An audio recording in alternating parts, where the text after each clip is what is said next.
Boses ng mamamayan, Gusto ko sana yung bilang estudyante. iba't ibang opinyon ng taong bayan. Ang gusto ko talagang Ating alamin sa Kalye Survey. Opo, nakakawala po ng antok. Hindi po makakatulog. Opo. Siyempre, kahit malungkot ka, nagiging masaya ka. Oo naman po. Kasi para bang lalo pagka stress ka, makikinig ka lang ng music, parang nawawala, nababawasan. Kahit po sa bahay, ganun ang aking ano. Pagka ano po, ayan, konting pahinga, makikinig ng music. Siyempre. Nakakabata eh. Yes naman po. Pagka po makikinig lang ako ng music pagka inaantok ako, di makakatulog na ako.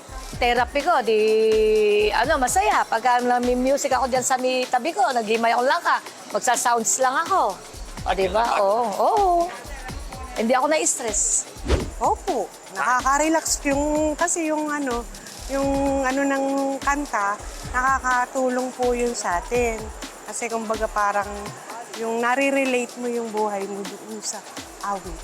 Music therapy. Yes naman, sir. Kasi po, kapag po nakakarinig tayo ng magagandang lyrics o awitin, masarap po sa puso yun. Nakaka-relax. Oo, malaki. Malaki ang nun. Kasi iba yung musik eh. Lalo na doon sa mga nagkakaedad. Yun nahanap eh. Di ba? Habang nagmamaneho ka na sakyan, parang hindi kumpleto o hindi maganda ang pagka walang narinig ng music. May siyempre, kung minsan nga, parang nagpapahinga, kumakanta-kanta ako eh. Para maginhawa yung pakiramdam ko, pati isip ko. Para pa nagtinda ako kinabukasan, maayos, di ba? Dapat kailangan happy. Kailangan may music tayo sa katawan natin, di ba? Opo, nawawala yung stress.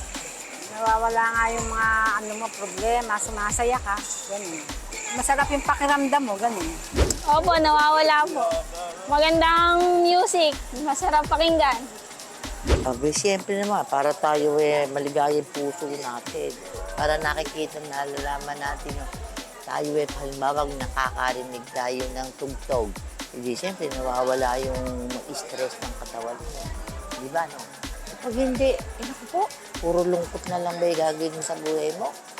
Boses ng mamamayan, Gusto ko sana yung bilang estudyante. iba't ibang opinyon ng taong bayan.